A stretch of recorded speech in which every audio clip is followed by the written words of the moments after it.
আপনার জীবনে কি প্রেম হচ্ছে না, মনের মানুষের পাত্তা পাচ্ছেন না, তাহলে এখনই চলে আসুন।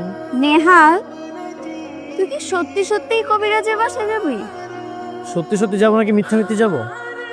এত কষ্ট করে যখন চলে আসছি, কবিরাজ ম্যাডামের সঙ্গে দেখা করেই যাবো। আরে তুই বুঝতে পারছিস না কেন? ও তুলিকে এত পছন্দ করে কিন্তু তুলি তোকে পাত্তা দিচ্ছে না। এদিকে সামনের মাসে নাকি তুলির বিয়ে ঠিক। এখন তুলির মন গড়ানোর একটাই উপায়, জাদু টোনা করা। ভিতরে গিয়ে কবিরাজ ম্যাডামকে সব কিছু বুঝিয়ে বলতে হবে, ওর যেন মন ঘুরে যায়, ও যেন আমার জন্য পাগল হয়ে ওঠে। আচ্ছা এখানে কথা না বলে চল ভিতরে চল। হ্যাঁ চল। চল। চল চল।